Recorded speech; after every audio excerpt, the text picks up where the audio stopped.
नमस्कार दोस्तों, स्वागत है आप सभी का हिंदी स्टडी में। आशा करती हूँ आप सभी स्वस्थ होंगे और अच्छे से तैयारी कर रहे होंगे।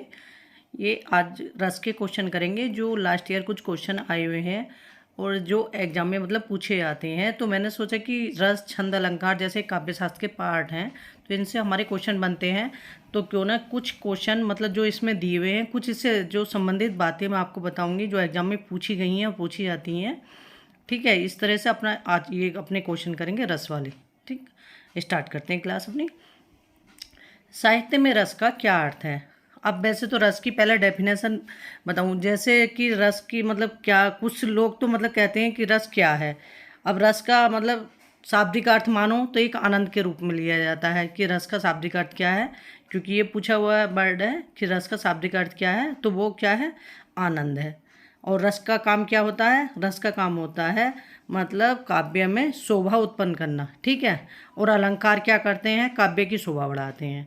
अगर क्वेश्चन में आ जाए कि काव्य की शोभा कौन बढ़ाते हैं, रस अलंकार क्या, तो अलंकार शोभा बढ़ाते हैं और रस उत्पन्न करते हैं काव्य में, इस तरह से। और रस क्या है? मतलब एक अनुभूति है, क्या कहना चाहिए वो मतलब मेरे अपने विचार से है तो ये तो एक तरह से भाव हैं व्यक्ति के जो अंदर रहते हैं, उन्हें एक प्रदर्शित करने का तरीका है ये। ठीक है, या काव्य को पढ़ते सुनते जो आनंद की अनुभूति है होती है वही रस है। किताबों में तो ये डेफिनेशन दे रखी है।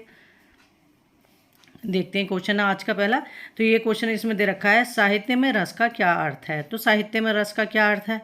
इसमें है साहित्य से मिलने वाली आनंद अनुभूति।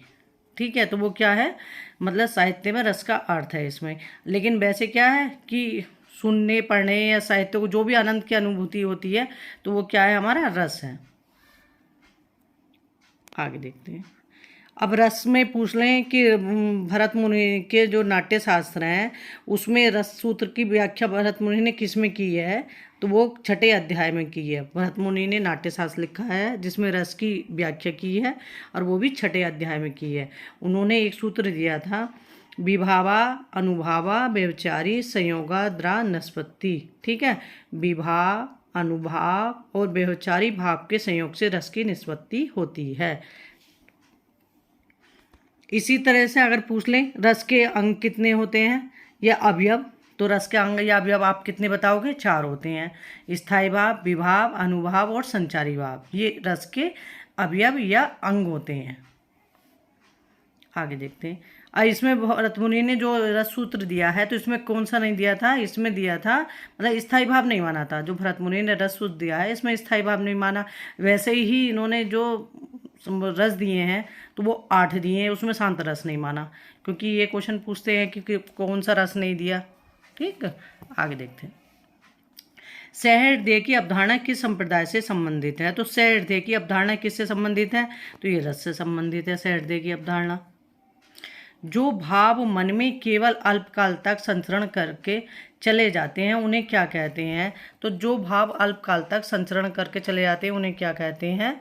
उन्हें संचारी भाव कहते हैं। और संचारी भाव, व्यभिचारी भाव, संचारी भाव को क्या बोलते हैं? व्यभिचारी भाव, क्षणिक भाव।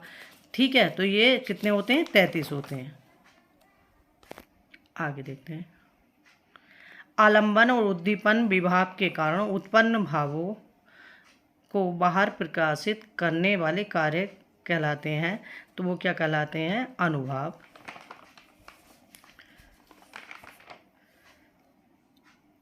अनुभाव कितने होते हैं? 4 होते हैं। ठीक है, किस भाव की परिपक्व अवस्था, किस भाव की परिपक्व अवस्था को रस कहा जाता है? तो वो कहा जाता है स्थायी भाव की। स्थायी भाव की परिपक्व अवस्था को क्या कहा जाता है? मतलब सॉरी दोस्तों, मतलब भाव, किस भाव की परिपक्व अवस्था को रस कहा जाता है? तो स्थायी भाव की परिपक्व अवस्था को रस कहा जाता है। और स्थायी भाव कितने हैं? 9 है। रस कितने हैं? 9 है। भरत मुनि के अनुसार और दंडी के अनुसार पूछे तो कितने हैं? 8 है, क्योंकि उन्होंने कौन सा रस नहीं माना? शांत रस नहीं माना। संचारी भावों की कुल संख्या कितनी है? 33 है संचारी भावों की कुल संख्या। और जो भरत मुनि ने है उन्होंने कितने मतलब मूल रस कितने माने हैं भरत मुनि ने, तो भरत मुनि ने चार है मूल रस माने हैं। उसमें से वीर है, विभत्स है, श्रृंगार है और रौद्र, ये 4 रसों को मूल माना है, बाकी 4 इनके सहयोगी माने हैं। आगे देखते हैं। अनुभाव के कितने रूप माने गए हैं, तो अनुभाव के कितने रूप माने गए हैं? 4, कायिक, वाचिक, आहार्य और सात्विक। सात्विक अनुभाव कितने होते हैं? 8। भाव जिसके हृदय में रहते हैं उसे कहते हैं, तो भाव जिसके हृदय में रहते हैं उसे क्या कहते हैं? आश्रय। और जिसके कारण होते हैं वो उसे क्या बोलते हैं? विषय। और मतलब जिस सहारे से, मतलब जिसके सहारे से तेज होते हैं, मतलब जिसका सहारा पाकर आगे बढ़ते हैं वो आलम्बन है। और जिस कारण से तेज होना मतलब उद्दीपन, उद्दीपन का मतलब होता है बढ़ना, तो जो बढ़ते हैं वो किससे होते हैं? उद्दीपन। स्थायी भावों की संख्या मानी गई है, तो स्थायी भावों की संख्या कितनी मानी गई? 9, क्योंकि रस 9 है तो स्थायी भाव भी 9 है। एग्जाम में पूछेंगे तो वैसे तो रस कितने हैं? 11 हैं। और रस को ब्रह्मानंद सहोदर किसने कहा है? तो रस को ब्रह्मानंद सहोदर मम्मट ने कहा है। और जैसे रसो बे सहा मतलब अर्थात रस ही ब्रह्मा है, तो इसका वर्णन कहाँ मिलता है? वो मिलता है तैत्तिरीय उपनिषद में। और जैसे करुण रस को भभूति ने एक रस माना है, जैसे एक और रस है करुणा, तो करुण रस को एक रस किसने स्वीकार किया? भभूति ने। रस सूत्र के जनक माने जाते हैं, तो रस सूत्र के जनक कौन है? भरत मुनि है। और भरत मुनि ने श्रृंगार रस को सर्वश्रेष्ठ मतलब सॉरी दोस्तों, श्रृंगार रस को सर्वश्रेष्ठ रस माना जाता है सभी रसों में। ठीक है। वाक्य रसात्मक काव्यम कहने वाले आचार्य हैं, तो वाक्य रसात्मक काव्यम कहने वाले आचार्य हैं विश्वनाथ। भरत के रस सूत्र में निम्नलिखित में से किसका उल्लेख नहीं है, तो इसमें दे रखा देखो ये है, भरत के रस सूत्र में किसका उल्लेख नहीं है? स्थायी भाव का। और किस में मतलब रस में क्या नहीं है? शांत रस नहीं है। और इस सूत्र की वर्णन इन्होंने किस में किया? नाट्यशास्त्र के 6ठे अध्याय में। निम्न में से कौन एक भरत मुनि के रस सूत्र का व्याख्याकार नहीं है, तो इसमें से भरत मुनि के रस सूत्र का व्याख्याकार कौन नहीं है? क्षेमेंद्र नहीं है। अब भरत मुनि ने जो रस सूत्र दिया था उसके व्याख्याकार है 4, लोलट, शंकुक, नायक, अभिनव गुप्त। इस तरह से इनका क्रम है, तो ये 4 हैं जिन्होंने मतलब भरत मुनि के रस सूत्र की व्याख्या करी। क्षेमेंद्र औचित्य दिया है। ठीक है, आगे देखते हैं। आचार्य भरत के रस सूत्र की व्याख्या करते हुए अनुमितिवाद की स्थापना किसने की, तो आचार्य भरत के रस सूत्र की व्याख्या करते हुए अनुमितिवाद की व्याख्या किसने की? अनुमितिवाद किसका है? शंकुक का। भट्टलोलट उत्पत्तिवाद, भट्टनायक भुक्तिवाद या भोगवाद, अभिनव गुप्त अभिव्यक्तिवाद। और जो अभिनव गुप्त हैं इसमें जो मतलब व्याख्याकार आचार्य हैं, इनमें सब में सर्वप्रमुख जो व्याख्या है, सबसे अच्छी व्याख्या अभिनव गुप्त की मानी जाती है चारों में। ठीक है, आगे देखते हैं।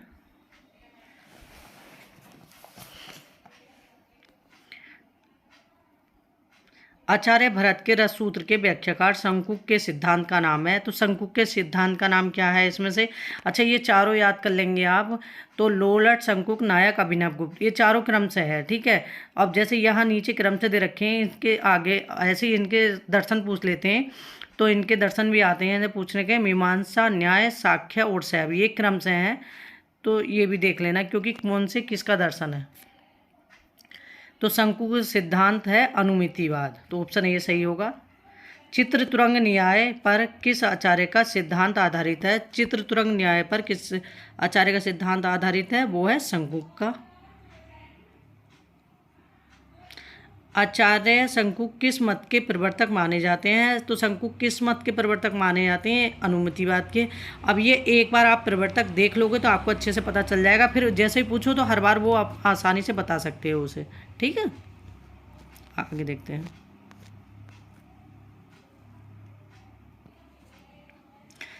भरत मुनि के अनुसार रसों की संख्या है, तो भरत मुनि के अनुसार रसों की संख्या कितनी? 8 है। अगर डंडी के अनुसार भी पूछे तो रसों की संख्या कितनी है? 8 है। इन्होंने कौन सा रस नहीं माना? शांत रस नहीं माना। जो शांत रस है वो किसने दिया था? शांत रस दिया था उद्भट ने। वो प्रयाण रस, एक प्रयाण नामक रस दिया है रुद्रट ने। वो वात्सल्य रस किसने दिया? विश्वनाथ ने। भक्ति रस रूप गोस्वामी ने जो स्थापना की थी। ठीक है। और भरत मुनि ने जो भावों की संख्या मानी है, कितनी मानी है? तो भरत मुनि ने भावों की संख्या मानी है 49, जिसमें से 8 स्थायी भाव हैं, 8 सात्विक भाव हैं और 33 संचारी भाव हैं। इस तरह से इन्होंने 49 मानी है भावों की संख्या। भरत मुनि ने मुख्य रस कौन से माने हैं? 4 रस मुख्य माने हैं, श्रृंगार, रौद्र, वीर और विभस। मुख्य रस 4 ही माने हैं, श्रृंगार, रौद्र, वीर और विभस। आगे देखते हैं। रस संप्रदाय के प्रवर्तक हैं, तो रस संप्रदाय के प्रवर्तक कौन है? भरत मुनि। और संप्रदाय कितने हैं? ये 6 हैं। ठीक है। भामा अलंकार संप्रदाय के प्रवर्तक हैं, आनंद वर्धन ध्वनि संप्रदाय के प्रवर्तक हैं। इस तरह से सारे प्रवर्तक 6 है ये संप्रदाय जो है। अमर्ष क्या है? अमर्ष एक संचारी भाव है। संचारी भाव कितने हैं? 33 हैं। और अमर्ष क्या है? संचारी भाव है। अब जैसे इसमें पूछ लिया संचारी भाव आपसे पूछ सकते हैं, तो ये 33 हैं, तो याद करने थोड़ा कठिन तो हैं, लेकिन आप 1-2 बार याद करेंगे तो ऐसा नहीं कि दिमाग से याद होता, आंखों से भी कोई चीज़ें याद रहती हैं, तो थोड़ा ध्यान करोगे ना तो कुछ आपको याद रह जाएंगी। तो जब आएगा एग्जाम में तो हो सकता है आपको वो क्वेश्चन गलत ना हो, तो इसलिए इन्हें भी अच्छे से देख लेना संचारी भावों को। ये सोच के नहीं छोड़ना कि ये 33 है, हम कैसे याद करेंगे इन्हें। ठीक। निज दिन बरसत नैन हमारे इस पंक्ति में किस रस का वर्णन है? तो निज दिन बरसत नैन हमारे इस पंक्ति में किस रस का वर्णन है? तो वो है श्रृंगार रस का वर्णन। श्रृंगार रस में रस का मतलब श्रृंगार रस के कितने भेद हैं? 2 हैं, एक संयोग और एक वियोग। तो वियोग श्रृंगार को विप्लव श्रृंगार भी बोलते हैं, क्योंकि कई बार कन्फ्यूजन होता है, तो विप्लव श्रृंगार। अब वियोग श्रृंगार की अगर पूछने लगे कि वियोग श्रृंगार के भेद कितने हैं, तो इसके 4 भेद होते हैं, पूर्व राग, मान, प्रवास, करुण, विप्लव। अगर वियोग श्रृंगार की 10 मतलब दशाएँ पूछें, तो वियोग श्रृंगार की दशाएँ कितनी होती हैं? 10 होती हैं। अभिलाषा, चिंतन, स्मृति, उद्वेग, गुणकथन, प्रलाप, उन्माद, ज्वार, जड़ता और मरण। ये क्या है? वियोग श्रृंगार की मतलब 10 दशाएं। आगे देखते हैं। अच्छा, एक बताना कि हास्य रस किन में नहीं होता है? ठीक है, हास्य रस किस में नहीं पाया जाता? और श्रृंगार रस में एक और नोट कर लेना कि श्रृंगार रस में जैसे उग्रता, आलस्य और जुगुस्सा, इन 3 को छोड़कर, मतलब 3 को संचारी, 3 जो संचारी भाव हैं 33, उनमें से 3 संचारी भावों को छोड़कर, उग्रता, आलस्य और जुगुस्सा को छोड़कर, मतलब 30 संचारी भाव श्रृंगार रस के अंतर किसी न किसी रूप में पाए जाते हैं।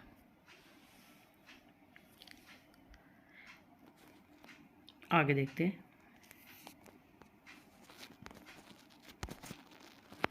किस रस को रसराज कहा जाता है? तो किस रस को रसराज कहा जाता है? वो श्रृंगार रस को रसराज कहा जाता है। और भोजराज ने तो केवल श्रृंगार रस को ही एक रस माना है। मेरे तो गिरधर गोपाल दूसरो ना कोई, अगर इतना होता तो इसमें होता शांत रस। अब इसमें दोनों पंक्तियाँ दी गई, जाके सिर मोर मुकुट मोरो पति सोए, तो इसमें कौन सा रस हो गया? इसमें श्रृंगार रस है। अच्छा, अलंकार की अपेक्षा श्रृंगार को मतलब रस को पहचानना वो मतलब आसान होता है। कैसे? रस में चीज़ें समझ में आ जाती हैं। जैसे कहीं मतलब देखोगे नायक नायिका का वियोग वर्णन या कुछ मतलब श्रृंगार से संबंधित, तो वो श्रृंगार अलंकार है, वो श्रृंगार रस है। सॉरी दोस्तों, अरे अगर पूछें वीर रस कौन सा है, तो जहाँ उत्साह है, जुनून है, गर्व, मतलब कुछ इस तरह की चीज़ें दिखाई दें तो वहाँ वीर रस है। और जैसे दुख सुख या कुछ है तो ये करुण रस है। तो मतलब कुछ चीज़ें पहचानने में फिर भी आसानी होती है, लेकिन अलंकार में वो जल्दी से समझ नहीं पाते कि वो चीज़ें कहाँ है। इसमें फिर भी आप पढ़ के आसानी से कहीं ना कहीं चीज़ें समझ में आ जाती हैं आपको। ठीक है, आगे देखते हैं। एक सबसे वो कि सबसे ज़्यादा जो पूछे जाते हैं, स्थायी भाव भी बहुत पूछे जाते हैं कि रस का स्थायी भाव कौन सा है। सभी स्थायी भाव और रस लिख के याद करना अच्छे से 2-3 बार, क्योंकि एग्ज़ाम में इतना प्रेशर होता है, याद आने के बाद भी चीज़ें हम भूल जाते हैं प्रेशर में। तो जो पता चला कि जो हाँ ये तो हमने याद है, तो लेकिन याद होने के बाद भी उसमें एक दो बार रिपीट ज़रूर करना। आगे देखते हैं। अब इसमें स्थाई भाव, श्रृंगार रस का स्थाई भाव पूछा है तो रति है, और नीचे भी देखो श्रृंगार रस का ही स्थाई भाव पूछा है। ठीक है, तो श्रृंगार रस का स्थाई भाव क्या है? रति है। किस रस को सभी रसों का अधिपति माना जाता है? तो श्रृंगार रस को माना जाता है। श्रृंगार रस का स्थाई भाव क्या है? रति है। निम्नलिखित पंक्तियों में कौन सा रस है? बरसत लालच लाल की मुरली धरी लुकाए, सोहो करे बोहन हंसे दिन कहे नटी जाए। इसमें पंक्ति में कौन सा अलंकार है? वो रस है, सॉरी दोस्तों, तो इसमें है श्रृंगार रस। अब वियोग श्रृंगार का देख लेते हैं। तो इसमें वियोग श्रृंगार में जैसे कोई बिछड़ने का, दुख का, मतलब ऐसा कुछ, मतलब आपको उसमें देखोगे उदाहरण होगा तो उसमें आपको पता चल जाएगा कि इसमें ऐसा कुछ है। हे खग मृग हे मधुकर सैनी, तुम देखी सीता मृगनैनी। अब ये भगवान राम का सीता के वियोग में मतलब दुख होकर जंगल में पशु पक्षियों से पूछ रहे हैं। ये तो इसमें पता चल रहा है कि एक वियोग का वर्णन है इसमें। ठीक, तो इसमें कौन सा है? वियोग श्रृंगार है। निम्नलिखित में कौन सा रस विभत्स रस का विरोधी है? तो श्रृंगार रस। अब देखो इसमें मेरा क्वेश्चनों को कराने का मकसद ही ये रहता है कि मैं इसके सारे जो बात है आपसे बताऊं, और क्वेश्चन को आप देखें कि एग्जाम में कैसे क्वेश्चन आते हैं और कैसे क्वेश्चन आगे बनने के चांस रहते हैं। एग्जाम में किस तरह से क्वेश्चन पूछे जाते हैं, हम किस तरह से अपने क्वेश्चनों को, क्योंकि सिलेबस इतना है कि हम सारा नहीं कर सकते, लेकिन जो हमें पता है कि ये चीज़ें हमें आती हैं या हमें करनी है, जो आती हैं एग्जाम में, तो वो चीज़ें हमें पकड़नी चाहिए हमेशा। अब इसमें दे रखा कौन सा रस मतलब विभत्स रस का विरोधी है, तो इसमें भी देख लेना कि कौन से रस किसके विरोधी होते हैं कि कौन। तो इसमें श्रृंगार रस विभत्स रस का विरोधी है। अखिया हरिदर्शन की भूखी कैसे कहे रूप रस राची, ए बतिया सुखी रूसी। उपरयुक्त पंक्तियों में कौन सा रस है? तो इसमें वियोग श्रृंगार रस है। निम्नलिखित में से कौन सा रस है? निज दिन बरसत नैन हमारे, तो इसमें कौन सा है? वियोग श्रृंगार रस। ये गोपियाँ कह रही हैं उद्धव जी से, ये सूरदास की गोपियाँ हैं। हास्य रस का स्थायी भाव क्या है? अब देखो ये सारे स्थायी भाव दे रखे हैं नीचे। हास्य रस का स्थायी भाव क्या रहती है? अब श्रृंगार का भी पूछा, करुण का भी पूछा, हास्य की भी पूछा। एग्जामों में अलग अलग देखो ये क्वेश्चन पूछे गए हैं, लेकिन इसमें स्थायी भाव बहुत बार एग्जामों में रिपीट हुए अलग अलग। अब जैसे श्रृंगार रस का स्थायी भाव क्या है? रति है। हास्य रस का स्थायी भाव हास। करुण रस का स्थायी भाव शोक। रौद्र रस का स्थायी भाव क्रोध। वीर रस का स्थायी भाव क्या है? उत्साह। भयानक रस का स्थायी भाव है भय। और विभत्स रस का स्थायी भाव क्या है? जुगुस्सा। अद्भुत रस का स्थायी भाव क्या है? आश्चर्य। शांत रस का स्थायी भाव क्या है? निर्वेद। आगे देखते हैं। देखी सुदामा की दीन दशा, करुणा करके करुणा निधि रोए, पानी परात को सोए नहीं, नैनन सो पग धोए। इस तरह से ये है। तो इसमें क्या है? ये है करुण रस। करुण रस में क्या है कि जैसे मतलब किसी के शोक दुख या हाय दीन या रोना शब्द, ऐसे कुछ शब्द आ जाए तो वहाँ कौन सा होता है? करुण रस होता है। आगे देखते हैं। अब इसमें आगे पूछा है करुण रस का स्थायी भाव क्या है? तो करुण रस का स्थायी भाव क्या है? शोक है। स्थायी भाव आप एक बार याद कर लेंगे तो सारे स्थायी भाव आपके अच्छे से हो जाएंगे। दी गई पंक्तियों में रस बताइए, तो इसमें बताना है कि प्रिय यह मेरा प्राण प्यारा कहाँ है, दुख जल निधि में डूबी का सहारा कहाँ है। अब जैसे कुछ वर्ड बताऊं, जैसे करुण रस के लिए आपके जैसे कि शोक, दुख, हाय, दीन, हीन, रोना, मतलब ऐसे शब्द आने, तो ये एक पहचान है आपकी, तो ये इसमें करुण रस होगा। अब इसमें दुख का आया है तो ये इसमें कौन सा? करुण रस है। कई बार आपका ध्यान न रहे तो कुछ चीज़ों से अपना पहचान भी बना लेते हैं। निम्न में से किस रस का स्थायी भाव शोक है? तो करुण रस का स्थायी भाव शोक है। और करुण रस का स्थायी भाव क्या है? शोक है। ये भी करुण रस का स्थायी भाव क्या है? शोक है। निम्न में से किस रस का स्थायी भाव शोक है? तो ये करुण रस का स्थायी भाव शोक है। रोद रस, रोद रस का स्थायी भाव क्या है? क्रोध है। अब इसके क्वेश्चन कराने का मकसद ही ये है मेरा, आपसे ये बताना है कि इसमें किस तरह से मतलब क्वेश्चन पूछे जा रहे हैं, कि कितने एग्जामों में ये क्वेश्चन आए हैं, लेकिन किस तरीके से आए हैं ये क्वेश्चन। ठीक है,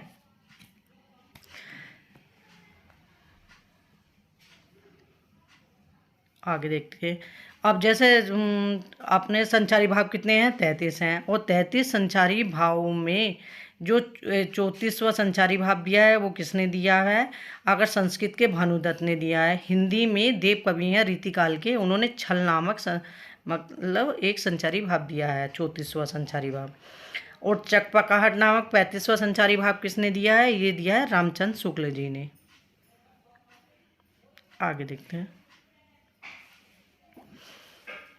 और बौद्धिक रस की स्थापना किसने की है? तो बौद्धिक रस की स्थापना की है गणपति चंद्रगुप्त ने। और अभिनव गुप्त ने शांत रस का स्थायी भाव क्या माना है? तो अभिनव गुप्त ने शांत रस का स्थायी भाव माना है त्रसजन्य सुख। और वीर रस के कितने भेद माने गए हैं? वीर रस के भेद माने गए हैं 4, युद्धवीर, दयावीर, दानवीर और धर्मवीर। साधारणीकरण के व्याख्याता आचार्य कौन है? भट्टनायक हैं। अब ये तो जो मैं ध्यान थे वो क्वेश्चन मैंने आपको बताया, कुछ जैसे मैंने इसलिए दिखाई ये क्वेश्चन कि ये एग्जाम में आए, क्योंकि इसमें ज़्यादातर स्थायी भाव पूछे हुए हैं। कुछ ये एग्जाम्पल देके पूछे गए हैं कि इसका क्या है। अक्रोध का स्थायी भाव क्या है? रौद्र है। वीर रस का स्थायी भाव क्या है? वीर रस का स्थायी भाव उत्साह है। कुरुक्षेत्र कविता में मुख्य रस कौन सा है? तो कुरुक्षेत्र कविता का मुख्य रस कौन सा है? वीर रस है। और कुरुक्षेत्र कविता किसकी है? रामधारी सिंह दिनकर की है। वीर तुम बढ़े चलो, धीर तुम बढ़े चलो, सामने पहाड़ों की सिंह की दहाड़ों में कौन सा रस है? तो इसमें कौन सा रस है? इसमें वीर रस है। हिमाद्री तुम श्रृंग से प्रबुद्ध शुद्ध भारती, स्वयं प्रभा समुज्ज्वला स्वतंत्रता पुकारती। तो ये पंक्तियों में कौन सा रस है? इसमें वीर रस है। चमक उठी सन 57 में वो तलवार पुरानी थी, उस भेद बताइए। तो मतलब इसमें भेद बताना कौन सा है? तो ये वीर रस का भेद है। वीर रस का स्थायी भाव क्या है? उत्साह है। सारे स्थायी भाव अच्छे से देख लेना ये, क्योंकि दे रखे हैं। देखो स्थायी भाव 3-4 बार एग्जाम में रिपीट हुआ है। आगे देखते हैं। चमक उठी सन 27 में वो तलवार पुरानी थी। देखो ये पीछे भी था उदाहरण, तो इसमें कौन सा रस है? वीर रस है। हिमाद्री तुम श्रृंग से प्रबुद्ध शुद्ध भारती, स्वयं प्रभा समुज्ज्वला स्वतंत्रता पुकारती। इसमें कौन सा रस है? इसमें वीर रस है। जुगुस्सा का स्थायी भाव किस रस से संबंधित है? तो जुगुस्सा का स्थायी भाव किस रस से संबंधित है? ये बीभत्स रस से। जुगुस्सा किस रस का स्थायी भाव है? तो जुगुस्सा बीभत्स रस का स्थायी भाव। अब एक बार स्थायी भाव आप देख लेंगे तो सारे स्थायी भाव आपके सही हो जाएंगे। जहाँ तहाँ मज्जा मांस रुधिर लखी परत बगारे, जित जित छटके हाड़ सेत कहो कहो रत्नारे। इस अवतरण में है, तो इसमें कौन सा? बीभत्स रस। और बीभत्स रस में क्या? सड़ी गली चीज़ें या बदबूदार चीज़ें जो आ जाए, तो इसमें क्या होता है? बीभत्स रस होता है। मतलब एक तरह से क्या कहना चाहिए इसमें, जैसे मृत शरीर है, कोआ, चील, गिद्ध, मांस, हड्डी, कुत्ता, सियार, शमशान घाट, इस तरह के शब्द आ जाएं तो मतलब आपको क्या होगा? बीभत्स रस होगा। बीभत्स रस का स्थायी भाव अद्भुत, विस्मय। मतलब विस्मय, सॉरी दोस्तों, विस्मय स्थायी भाव किस रस का है? तो विस्मय स्थायी भाव है अद्भुत का। ठीक है, इस तरह से ये क्वेश्चन थे, मतलब जो रस से संबंधित थे। मैंने सोचा ये क्वेश्चन आपको कराए तो इससे एक आइडिया लग जाएगा कि मतलब क्वेश्चन किस तरह से एग्जाम में आते हैं और क्या चीज़ पूछी जाती है। भारतीय वृत्ति का संबंध किस रस से है? तो भारतीय वृत्ति का संबंध किससे है? अद्भुत रस से है। और वृत्तियाँ कितनी होती हैं अपनी? 4, भारतीय, सातवती, कोष्की और आर्यभट्टी। इस तरह से कितनी वृत्तियाँ होती हैं? 4 होती हैं। केशव कही न जाए क्या कहिए, देखत तब रचना विचित्र अति समझी मन ही मन रहिए। तो इसमें कौन सा रस है? अद्भुत रस। विस्मय स्थायी भाव किस रस का है? तो ये अद्भुत। अब सब ये स्थायी भाव भी पूछ रहे हैं, ठीक है। आगे इतने ही। अब ये है क्वेश्चन एक जैसे, शांत रस का स्थायी भाव क्या है? निर्वेद है। किस रस का स्थायी भाव शांत मतलब निर्वेद है? तो वो भी शांत रस का। तो इस तरह से क्वेश्चन घुमा फिरा के पूछे हुए हैं ये सारे। तो निर्वेद किस रस का स्थायी भाव है? शांत रस का। अब जब स्थायी भाव और शांत मतलब रस आपको पता होंगे तो कैसे भी क्वेश्चन पूछ लें आसानी से आप बता सकते हैं, ठीक है। तो ये क्वेश्चन थे कि मतलब जो आपके रस से संबंधित थे। तो ये इसी तरह से अलंकार है, छंद है। तो जो क्वेश्चन आए हुए हैं उससे संबंधित कुछ बातें हैं, मैंने सोचा कुछ आपसे बताई जाए। बाकी तो जो मैं क्रम में क्वेश्चन करा रही हूँ वो आपको कराऊंगी पूरे कंप्लीट। क्वेश्चनों से सिर्फ इतना ही पता चलता है कि क्वेश्चन एग्जाम में किस तरह से पूछे जाते हैं। इनके उदाहरण समझने का तरीका आसान है। कुछ चीज़ें आप ध्यान से देखोगे तो वो चीज़ें आपको समझ में आ जाएंगी, ठीक है। और हमेशा कभी भी ये मत सोचो कि हमसे मतलब मेहनत करने वाले बहुत लोग हैं। अपने आप को कभी भी कमज़ोर मत मानो, क्योंकि अपने में जो मेहनत करने वाले होते हैं वो भी समय पे आने पर पता चलता है कि कोई बीमार है, कोई कुछ है, क्या है। लेकिन हमेशा तैयारी करते रहो, एक सा बना के रखो। समय पे पता नहीं क्या है, तो इसलिए अपना तैयारी रहोगे तो चाहे एग्ज़ाम पहले हो या बाद में हो, मगर ये निर्णय करो कि हमें एक सीट लेनी है, ठीक है। थैंक यू दोस्तों मेरी वीडियो देखने के लिए।